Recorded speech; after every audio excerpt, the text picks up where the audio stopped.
अस्सलाम वालेकुम। आज हमने सेकेंड ईयर फिज़िक्स का 12th चैप्टर में 21st लेक्चर स्टडी करेंगे, जिसमें हम energy stored in a capacitor को मालूम करेंगे। कैपेसिटर में एनर्जी किस तरह स्टोर होती है और उसकी एक्सप्रेशन, मैथमेटिकल एक्सप्रेशन क्या होती है। ठीक है, जैसे कि हमने लास्ट लेक्चर्स में पढ़ा था कि कैपेसिटर एक ऐसी डिवाइस होती है, इलेक्ट्रिकल डिवाइस होती है, जो कि एनर्जी को स्टोर करने के लिए इस्तेमाल होती है। यानी कि पहले हम कहते थे कि चार्जेस को स्टोर करने के लिए इस्तेमाल होती है, क्योंकि चार्जेस के ऊपर वर्क किया जाता है और वो work in the form of potential energy charge capacitor में स्टोर हो जाता है। तो हम कहते हैं कि ये जो कैपेसिटर है ये एक ऐसी डिवाइस होगी जो कि पोटेंशियल एनर्जी को स्टोर करती होगी इन the form of electric charges, in the form of electric charges. ठीक है, तो अब हम जरा देखते हैं कि कैपेसिटर में एनर्जी स्टोर की एक्सप्रेशन क्या है, वो दरअसल हमें ड्राइव करनी है। थोड़ा सा हम पिछला इसका वो रिव्यू कर लेते हैं। Capacitor is a device, capacitor एक डिवाइस है बेटा, जिसमें क्या होता है, विच इज़ यूज, जो किस लिए इस्तेमाल होती है बेटा, to store electric potential energy. किस लिए इस्तेमाल होती है बेटा, to store electric potential energy in the form of electric charges. किसकी फॉर्म में, इलेक्ट्रिक चार्जेस की फॉर्म में बेटा। ठीक है, इलेक्ट्रिक चार्ज जाके प्लेट्स के ऊपर क्या हो जाते हैं, स्टोर हो जाते हैं। क्या हो जाते हैं बेटा, ये हम पिछले टॉपिक्स में पढ़ते आए हैं। इन इलेक्ट्रिक फील्ड, ये जो पोटेंशियल एनर्जी स्टोर होती है कैपेसिटर में, वो कहाँ होती है बेटा, इलेक्ट्रिक फील्ड में। इलेक्ट्रिक फील्ड कहाँ पाई जाती है, बिटवीन द प्लेट्स। कहाँ बेटा, बिटवीन द प्लेट्स। ये जो दो प्लेट्स मैंने बनाई हैं, इन प्लेट्स के दरमियान बेटा इलेक्ट्रिक फील्ड पाई जाती है। समझ आ गई? तो जरा देखिएगा कि ये कैसे इलेक्ट्रिक फील्ड डेवलप होती है।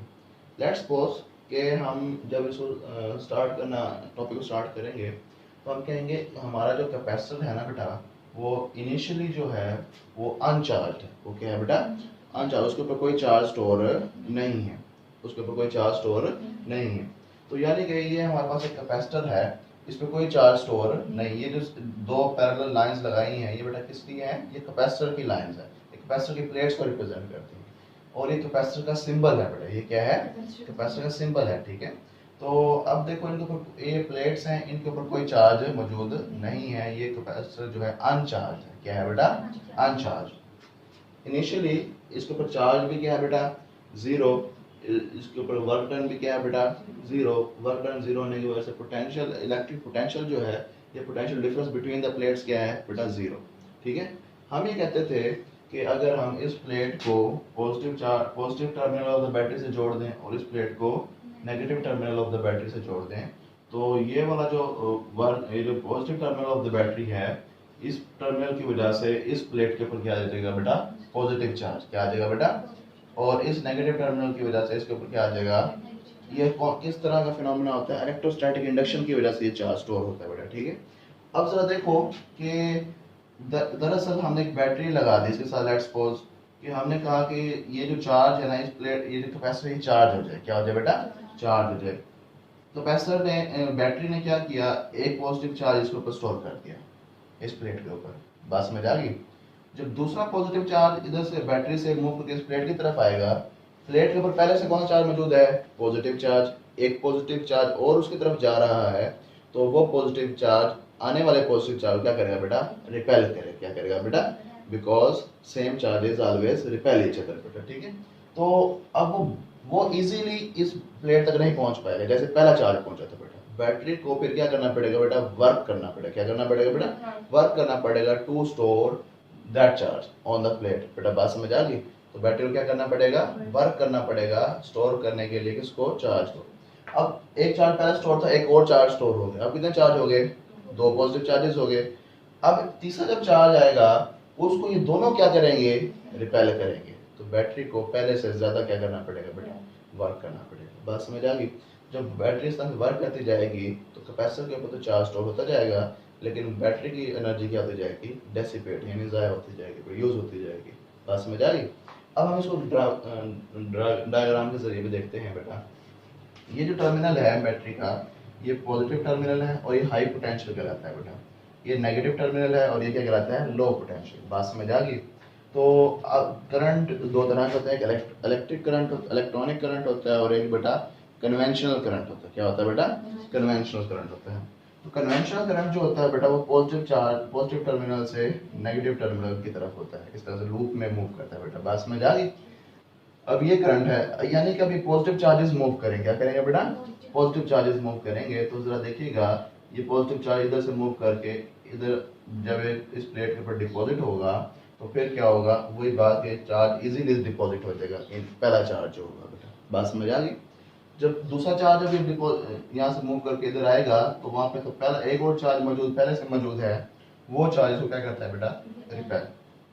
बात समझ आ गई? वो चार्ज क्या करेगा? इसको रिपेल। तो अब जरा देखो कि बैटरी क्या करेगी, इसके ऊपर एक्स्ट्रा वर्क करेगी, पहले वाले से ज्यादा वर्क करेगी, ठीक है? तो वो वर्क करेगी तो फिर क्या होगा, ये चार्ज भी यहाँ पे क्या हो जाएगा? डिपॉजिट हो जाएगा। अब जो तीसरा चार्ज आएगा उसको तो ये दोनों चार्जेस क्या करेंगे? रिपेल करेंगे, तो उसको पहले से ज्यादा वर्क करना पड़ेगा बेटा। बात समझ आ गई?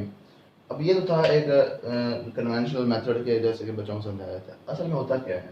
होता ये है बेटा कि ये जो प्लेट्स है ना, ये वाली और ये वाली दोनों प्लेट्स क्या होती हैं? न्यूट्रल। क्या होती हैं बेटा? न्यूट्रल। न्यूट्रल का मतलब ये है कि इनके ऊपर जितना पॉजिटिव चार्ज मौजूद है उतना ही नेगेटिव चार्ज मौजूद है बेटा। बात समझ आ गई?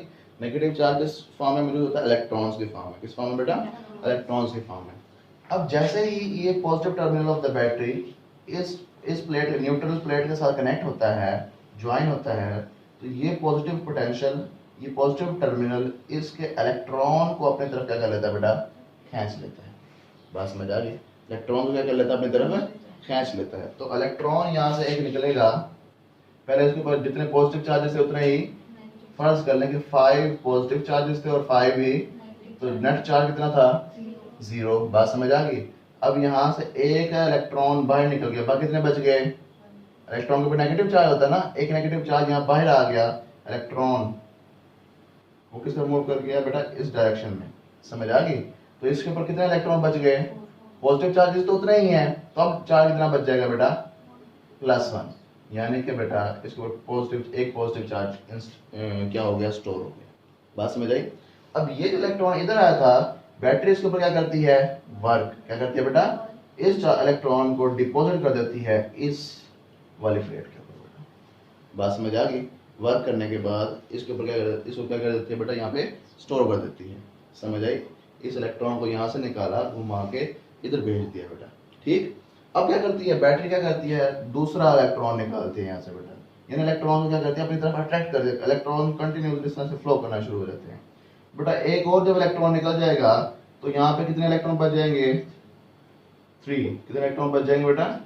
3। तो फिर बेटा आंसर कितना, चार्ज कितना स्टोर हो जाएगा? 2 + 2। और वो इलेक्ट्रॉन मूव करता हुआ कहाँ चला जाएगा? इसके ऊपर -2 चार्ज होता हो जाएगा, इसके ऊपर +2 चार्ज हो जाएगा बेटा। बात समझ आ गई? इस तरह से इलेक्ट्रॉन्स इधर से निकलते जाएंगे और इस तरह से सर्किट में क्या करते जाएंगे बेटा? फ्लो करते जाएंगे। किस वजह से फ्लो करेंगे? इस बैटरी की वजह से। किसकी वजह से बेटा? अब जरा देखो गौर से। अब ये इलेक्ट्रॉन जो है यहाँ तो इजीली आ जाता है, क्योंकि पॉजिटिव तो उसको अट्रैक्ट कर रहा है। अगर टर्मिनल कौन सा है? नेगेटिव, तो उसको रिपेल करेगा। तो इलेक्ट्रॉन इधर नहीं जाएगी, अपने खुद ब खुद इधर से नहीं जाएगा। इधर से इधर कैसे जाएगा? बैटरी उसके ऊपर क्या करेगी बेटा? वर्क करेगी। किसके ऊपर वर्क करेगी बेटा? इलेक्ट्रॉन के ऊपर, चार्ज के ऊपर वर्क करेगी। तो वो दरअसल वर्क क्या कहलाता है बेटा? Charge work down unit charge, वो क्या कहलाता है बेटा? EMF। क्या कहलाता है बेटा? इनसाइड द बैटरी जो बॉडी बैटरी जो वर्क करती है उसे क्या कहते हैं? EMF। ठीक है, ये वो हम पढ़े आने वाले चैप्टर में। तो बेटा जरा देखिए, यहाँ से इलेक्ट्रॉन निकल रहे हैं और बैटरी को इस तरह से अपना फ्लो करवा रही है इन द सर्किट, तो ये चार्ज स्टोर होता जा रहा है बेटा। बात समझ आ गई? इस तरह से कैपेसिटर का क्या होता है बेटा? चार्ज होता है। इनिशियली जब ये कैपेसिटर बेटा डिस्चार्ज था या अनचार्ज था तो उसका पोटेंशियल कितना था? 0। जब ये कैपेसिटर चार्ज होने लग जाएगा, जितना इसके ऊपर चार्ज स्टोर होता जाएगा, हमें पता है वह उतना ही इसका potential difference between the plates भी क्या होता जाएगा बेटा? इंक्रीज होता जाएगा। क्योंकि दोनों में कौन सा रिलेशन पाया जाता है? डायरेक्ट रिलेशन पाया जाता है बेटा। बात समझ आ गई? तो हमें पता है कि इलेक्ट्रिक पोटेंशियल का जो फार्मूला होता है वो क्या होता है? Work done on unit positive charge. ये यूनिट चार्ज के ऊपर जो वर्क डन होता है वो क्या कहलाता है? Electric potential. क्या कहलाता है बेटा? अब वो वर्क उस चार्ज के अंदर स्टोर हो जाता है। क्या हो जाता है बेटा? तो स्टोर वर्क को हम क्या कह देते हैं? Potential energy. पोटेंशियल एनर्जी को हम क्या किस चीज से रिप्रेजेंट कर रहे हैं? U से बेटा। बात समझ आ गई? तो हम छोटी क्लासेस में भी करते हैं ऐसे। तो आप जरा देखिएगा, जो वर्क है वो किसके बराबर होगा इस फार्मूले से? ये Q जाके इधर V से मल्टीप्लाई हो जाए, क्या जाएगा W is equal to QV, वो ये फार्मूला नहीं बन जाएगा। अगर हम इस V को एवरेज वैल्यू ले लें, क्योंकि इसमें वैल्यू कांस्टेंट नहीं रह रही, क्या नहीं रह रही बेटा? अब जरा देखना कैसे कांस्टेंट नहीं रह रही। पहले तो पोटेंशियल आपका कितना था, फिर एक चार्ज स्टोर हुआ, एक चार्ज स्टोर होने की वजह से थोड़ा सा पोटेंशियल इंक्रीज हुआ, पोटेंशियल डिफरेंस बढ़ा, ठीक है। फिर दूसरा चार्ज स्टोर हुआ, फिर थोड़ा सा और पोटेंशियल बढ़ गया, क्योंकि डायरेक्ट रिलेशन है ना चार्ज का और पोटेंशियल का। फिर एक तीसरा चार्ज स्टोर हुआ, फिर पोटेंशियल बढ़ गया बेटा। बात समझ आ गई? तो इसमें कोई एक वैल्यू नहीं रह रही, तो जो हम यहाँ पे लिख दें बेटा, ठीक है। वैल्यू क्या हो रही है पोटेंशियल की? चेंज। क्या हो रही है बेटा? चेंज। तो उस चेंज को से बचने के लिए हम क्या लेते हैं? एवरेज लेते हैं। क्या लेते हैं बेटा? एवरेज लेते हैं। तो ये एवरेज हम यहाँ पे पोटेंशियल का लेंगे बेटा। बात समझ आ गई? हम लिखेंगे average potential, electric potential, average electric potential between the plates. ये जो पोटेंशियल है ना बेटा, ये बैटरी का पोटेंशियल नहीं है ये वाला, ये दरअसल प्लेट्स के दरमियान का पोटेंशियल है। हम पहले भी काफी बार पढ़ चुके हैं बेटा, ठीक है। तो इनिशियली जो पोटेंशियल था हमारे पास वो क्या था बेटा? जीरो। लेकिन कुछ टाइम गुजरने के बाद जब कैपेसिटर चार्ज हो गया, फाइनल पोटेंशियल क्या था बेटा? V। बात समझ आ गई? तो अब जरा देखो इन दोनों का एवरेज लें तो कैसे लेंगे? 0 प्लस V डिवाइड बाय 2, क्योंकि दो पोटेंशियल्स हैं तो बेटा उनको हम ऐड कर रहे हैं, 2 पे डिवाइड करेंगे तो ये बन जाएगा V बाय 2। क्या बन जाएगा बेटा? या हम इसको लिख सकते हैं 1 बाय 2V, इस तरह भी लिख सकते हैं बेटा। बात समझ आ गई? अब ये वाला जो फार्मूला है, ये जो एवरेज पोटेंशियल की वैल्यू आई है ये वाली, ये हम कहाँ पुट कर देंगे बेटा? इक्वेशन नंबर 1 में बेटा। तो हम लिखेंगे यहाँ पे इक्वेशन 1 बिकम, इक्वेशन 1 में क्या क्या तब्दीली आ जाएगी बेटा? जो हमने कहा था कि वर्क डन स्टोर हो रहा है वो किस क्या बन जाते हैं बेटा? इलेक्ट्रिक पोटेंशियल एनर्जी बन जाती है। तो फिर हम लिखेंगे work is equal to potential energy 1 by 2। अगर ये किसकी वैल्यू है? 1 बाय 2 किसकी? V किसकी वैल्यू? एवरेज पोटेंशियल की जगह पे। Q वैसे का वैसे बेटा, और एवरेज पोटेंशियल की जगह पे आपने क्या लिख दिया है? 1 बाय 2V। बात समझ आ गई? नहीं आई तो बेटा पूछ लो फौरन। अब जरा देखो कि आपको तो पता है कि Q डायरेक्टली प्रोपोर्शनल होता है किसके? इलेक्ट्रिक पोटेंशियल के। और जब हम इस प्रोपोर्शनैलिटी को अगर हम इस हटा दें यहाँ से तो फिर क्या होगा बेटा? एक कांस्टेंट लेके आएंगे और प्रोपोर्शनैलिटी को इक्वेशन में कन्वर्ट कर देंगे बेटा, ठीक है। Q is equal to CV। तो हमने वही इक्वेशन यहाँ पे लिखी है बेटा। C क्या होती है? कैपेसिटेंस ऑफ द कैपेसिटर बेटा, ठीक है। ये कैपेसिटेंस क्या होती है? Ability of the capacitor to store charge, यानी कैपेसिटी होती है किसी कैपेसिटर की, वो कितना चार्ज स्टोर कर सकता है बेटा, ठीक है। अच्छा जी बेटा जरा देखिएगा कि ये Q is equal to CV, और ये रिलेशन भी अभी हम यूज करेंगे, और इसी रिलेशन से हम ये भी बना लेते हैं। V की अगर वैल्यू मालूम करें, C को जरा क्या कर देंगे? ये क्या बनेगा? V is equal to Q over C। बेटा बात समझ आ गई? अब ये जो वैल्यूज हैं, ये Q की वैल्यू और V की वैल्यू, ये 1 बाय 1, क्या बेटा? 1 बाय 1 हम यहाँ अगर पुट कर दें इस इक्वेशन में, इक्वेशन नंबर 2 में, इसको एक बार इसको कर दें, अगली बार इसको कर दें, तो हमारे पास एनर्जी के दो फार्मूले आ जाएंगे। कितने फार्मूले आ जाएंगे? दो और फार्मूले आ जाएंगे। बेटा बात समझ आ गई? एक तो फार्मूला जनरल ये था, ठीक है, ये तो जनरल फार्मूला है इलेक्ट्रिक पोटेंशियल के टर्म्स में बेटा वर्क का। ये वो स्पेसिफिक फार्मूला है जिसमें हम क्या करते हैं कि कैपेसिटर में जो एनर्जी स्टोर होने वाली है उसको मालूम कर सकते हैं। बात समझ आ गई? इसी फार्मूले से दो फार्मूले और बनते हैं, वो भी हम देखने लगे हैं बेटा। बात समझ आई? तो जरा देखिएगा, अगर हमने Q की जगह पे CV पुट कर दिया, क्या पुट कर दिया बेटा? 1 बाय 2, Q की जगह क्या पुट कर दिया? CV, और एक V और पहले से मौजूद था बेटा, वो क्या बनेगा? 1 बाय 2 CV स्क्वायर। क्या बन जाएगा बेटा? बात समझ आ गई? एक फार्मूला ये बन गया। अगर इस इक्वेशन में हम V की वैल्यू पुट करते हैं, पहले किसकी वैल्यू पुट की है? Q की। अब हम किसकी वैल्यू पुट करते हैं? V की। तो ये V की वैल्यू उठा के हम यहाँ पुट करते हैं तो ये बन जाएगा 1 बाय 2 Q वैसे का वैसा, V की जगह क्या पुट कर देंगे? Q over C। क्या पुट कर देंगे? Q over C। तो ये क्या बन जाएगा? Q मल्टीप्लाई Q स्क्वायर हो जाएगा, Q स्क्वायर ओवर C बन जाएगा बेटा। बात समझ आ गई? 1 by 2 Q square over C। सही? अच्छा जी बेटा, अब जरा देखिएगा कि ये एक फार्मूला और बन गया बेटा, जो एनर्जी स्टोर होती है किसमें? कैपेसिटर में, ठीक है। तो एक फार्मूला ये बन गया, एक फार्मूला ये बन गया, एक फार्मूला ये बन गया। तो हम क्या करेंगे कि बेटा इस फार्मूले को आगे यूज करेंगे बेटा, ठीक है। तो कैसे यूज करेंगे?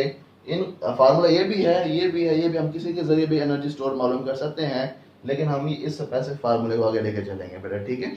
तो जरा देखिएगा कि हमारे पास कि जब यहाँ पे कोई मीडियम रखा हुआ है, हमने अभी मीडियम रहने दें, पोटेंशियल ग्रेडियंट वाले टॉपिक से अगर हम उसकी इलेक्ट्रिक फील्ड की मैग्नीट्यूड मालूम कर लें, क्या मालूम कर लें बेटा, वो क्या फार्मूला होता है बेटा, E is equal to V D. वैसे फार्मूला हमने क्या पढ़ा था, V is equal to E, sorry हाँ, V E ओवर D, ठीक है, या इसको हमने इस तरह पढ़ा था कि delta V is equal to E over delta R। Sorry ये हमने फार्मूला गलत लिखा हुआ है, V is equal to ED and E is equal to del V over del E is equal to delta V over delta। अब ये जानना, असल में फार्मूला हमने ये वाला पढ़ा था, तो ये जो फार्मूला था ये था वेक्टर फॉर्म में, ठीक है। तो अगर हम इसकी मैग्नीट्यूड ले लेंगे तो फिर यहाँ पे नेगेटिव साइन नहीं लेंगे बेटा, बात समझ आ गई। मैग्नीट्यूड बेटा ये है delta V over R। R क्या बेटा, सेपरेशन बिटवीन द प्लेट्स, या दो पॉइंट्स के दरमियान सेपरेशन, डिस्टेंस कितना है वो क्या है बेटा, हमने D लिया है बेटा। कैसे, ये प्लेट्स के दरमियान का जो डिस्टेंस है बेटा उसको हमने क्या नाम दिया बेटा, D का, ठीक है। और जब यहाँ पे कोई कैपेसिटर की प्लेट्स के दरमियान हमने वो अपना डायरेक्ट्रिक रखा हुआ है, तो तब कैपेसिटेंस ऑफ द कैपेसिटर क्या होती है बेटा, वो लास्ट लेक्चर में हमने देखा था कि A into epsilon not epsilon R over D। जब यहाँ पे वो नहीं होता, डायरेक्ट्रिक नहीं होता, तो फिर एप्सिलॉन R को हम यहाँ पे शामिल नहीं करते, फिर एप्सिलॉन R को हम एक्सक्लूड कर देते हैं बेटा, ठीक है। तो एप्सिलॉन R क्या होता है, ये बेटा ये रिलेटिव परमिटिविटी होती है किसी भी मीडियम की बेटा, ठीक है, इंसुलेटिंग मटेरियल की। अब जरा देखो कि ये वाली जो वैल्यूज हैं ये V की और C की हम कहाँ पुट कर देंगे बेटा, इस इक्वेशन नंबर 3 में पुट कर देंगे, बात समझ आ गई। अब ये देखिएगा 1/2 वैसे का वैसा, C की जगह पे ये वाली वैल्यू पुट कर दी हमने और V की जगह पे ये वाली वैल्यू पुट कर दी है, और इसका क्या ले लिया बेटा, स्क्वायर, क्योंकि 1/2 CV स्क्वायर था बेटा फार्मूला हमारे पास, ठीक है। तो अब इसको सॉल्व करें तो E का स्क्वायर बन जाएगा और D का भी क्या बन जाएगा बेटा, स्क्वायर। एक D पहले से मौजूद है नीचे, वो D एक स्क्वायर से क्या हो जाएगा बेटा, कैंसिल, बात समझ आ गई। E स्क्वायर वैसे का वैसा, एप्सिलॉन नॉट एप्सिलॉन R वैसे का वैसा, A इस D से क्या हो जाएगा बेटा, मल्टीप्लाई, बात समझ आ गई, डिवाइड बाय 2, ये वैसे का वैसा बेटा। ये हमारे पास एनर्जी आ गई है जो कि कैपेसिटर में क्या हुई है बेटा, स्टोर हुई है बेटा, इन the form of electric field. अब हमें क्या जरूरत पड़ी थी, एनर्जी स्टोर का फार्मूला तो ये भी था, समझ आ गई, ये भी था और ये वाले भी थे, तो हमें क्या जरूरत पड़ी थी ये फार्मूला मालूम करने की। ये हमने वो एनर्जी मालूम की है जो कि इलेक्ट्रिक फील्ड में एनर्जी स्टोर होती है। किसमें स्टोर होती है बेटा, in terms of electric field. हमने कहा था ना कि कैपेसिटर में जो एनर्जी स्टोर होती है किसमें स्टोर होती है बेटा, इलेक्ट्रिक फील्ड में, बेटा बात समझ आ गई। अब जरा देखिएगा यहाँ से हमें कुछ बातें पता चलती हैं, वो बातें क्या पता चलती हैं, वो बेटा मैंने यहाँ पे लिखी है कि ये नोट है बेटा आपके लिए और ये MCQ भी है। तो क्या है यहाँ पे बात बेटा, जब हम बेटा प्लेट्स के दरमियान कैपेसिटर की प्लेट्स के दरमियान डायलेक्ट्रिक को रख देते थे, हम ये कहते थे कि कैपेसिटेंस ऑफ द कैपेसिटर क्या रहती है, इंक्रीज, क्योंकि डायलेक्ट्रिक कांस्टेंट की वैल्यू जब बढ़ती है तो कैपेसिटेंस भी क्या रहती है बेटा, इंक्रीज हो जाती है। कैपेसिटेंस के इंक्रीज होने से बेटा क्या होता है, मतलब क्या है कि कैपेसिटर की एबिलिटी बढ़ गई है, कैपेसिटर की एबिलिटी बढ़ गई है, किस लिए कि वो ज़्यादा चार्ज स्टोर कर सकता है। और जब चार्ज ज़्यादा स्टोर होगा, हमारे ज़हन में ये बात आ रही है कि चार्ज ज़्यादा स्टोर होगा तो पोटेंशियल जो एनर्जी भी होगी वो भी क्या हो जाएगी बेटा, ज़्यादा स्टोर होनी चाहिए। लेकिन होता क्या है इसके उलट, कि होता ये है कि जैसे ही हम डायरेक्ट्रिक को प्लेस करते हैं between the plates of the capacitor, capacitance तो बढ़ जाती है लेकिन एनर्जी स्टोर जो होती है वो क्या होती है बेटा, डिक्रीज हो जाती है। क्या हो जाती है बेटा, डिक्रीज। वो मैं बताता हूँ क्यों डिक्रीज हो जाती है। हमने लिखा बेटा यहाँ पे, इफ देयर इज डायरेक्ट्रिक, यहाँ पे अगर हम डायरेक्ट्रिक रखते हैं between the plates of the capacitor, ठीक है, कैपेसिटर कौन सा कैपेसिटर होना चाहिए, आइसोलेटेड चार्ज कैपेसिटर। क्या मतलब कि भाई पहले जो आपका कैपेसिटर था वो आपने चार्ज कर लिया और चार्ज करने के बाद उसके आपने सर्किट से उसको हटा लिया और उसके प्लेट्स के दरमियान क्या रख दिया बेटा आपने, डायरेक्ट्रिक। जो सर्किट से आपने हटा लिया है उसको किसी और चीज़ का इफेक्ट नहीं हो रहा उसके ऊपर, तो ऐसे कैपेसिटर को हम क्या कहते हैं, आइसोलेटेड चार्ज कैपेसिटर। क्या कहते हैं बेटा, समझ आ गई।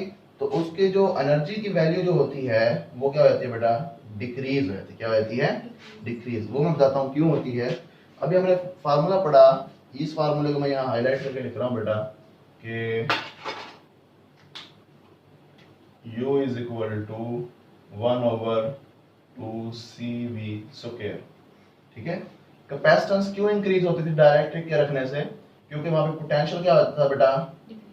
डिक्रीज हो या ड्रॉप होता था बेटा। बात समझ आ गई? जब पोटेंशियल ड्रॉप होता था तो कैपेसिटेंस क्या हो जाती थी? क्योंकि यहाँ पे देखो ना, जब यहाँ से आप मैं रिलेशन एक और लिख दूं, C is equal to Q/V। जब पोटेंशियल डिक्रीज होता था तो हम कहते थे कैपेसिटेंस इंक्रीज हो रही है। तो कैपेसिटेंस इंक्रीज होने के लिए क्या डिक्रीज होता था बेटा? पोटेंशियल। ठीक है, अब देखो कैपेसिटेंस तो इंक्रीज हो रही है डायरेक्ट्रिक के रखने से, बात समझ आ गई, लेकिन पोटेंशियल भी क्या होता है बेटा?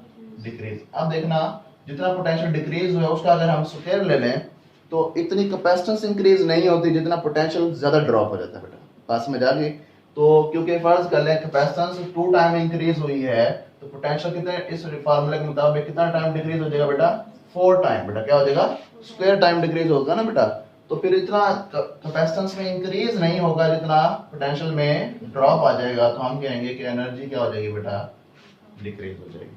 बात समझ आ गई? कैपेसिटेंस तो इंक्रीज हो जाती है लेकिन energy stored in the capacitor क्या हो जाती है बेटा? डिक्रीज। ठीक है, तो ये हमारे पास क्या हो गया यहाँ तक। उसके बाद बेटा जो जनरल बात है वो क्या है बेटा? Energy density. क्या है? Energy density. एनर्जी डेंसिटी क्या होती है? एनर्जी स्टोर्ड बाय प्लेट या किसी भी चीज ने एनर्जी स्टोर की है per unit volume. Per unit volume, किसी भी एक यूनिट वॉल्यूम में कितनी एनर्जी स्टोर हुई है उसको कहते हैं एनर्जी डेंसिटी। क्या कहते हैं बेटा? Energy density. तो एनर्जी का फार्मूला तो ये अभी हमने लिखा, ये E square epsilon not over epsilon R AD divide by 2। अब इसको किस पे डिवाइड करना था?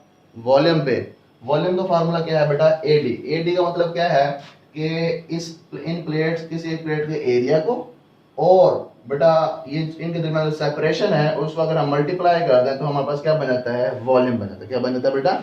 वॉल्यूम। इस ये ऊपर वाला भी बेटा क्या है? वॉल्यूम, और ये नीचे वाला भी क्या है बेटा? वॉल्यूम। ये आपस में क्या हो जाएगा बेटा? कैंसिल। तो ये हमारे पास किसका फार्मूला आ जाएगा? Energy density. किसका फार्मूला आ जाएगा बेटा? एनर्जी डेंसिटी का। बात समझ आई? तो जब एनर्जी डिक्रीज होती है तो एनर्जी डेंसिटी भी क्या हो जाती है बेटा? डिक्रीज हो जाती है। क्या होती है? अब इसका यूनिट क्या होगा? ये एमसीक्यू पूछा जाता है बेटा कि एनर्जी डेंसिटी का यूनिट क्या होगा। हाँ बेटा, एनर्जी का यूनिट क्या होता है? जाउल, और वॉल्यूम का यूनिट क्या होता है? Cubic metre. तो जो ऊपर जाएगा जाउल पर क्यूबिक मीटर बन जाएगा बेटा। बात समझ आ गई? तो ऐसा unit of energy density is joule per cubic metre. If you have any question about the lecture you can ask freely in the comment section. Allah Hafiz.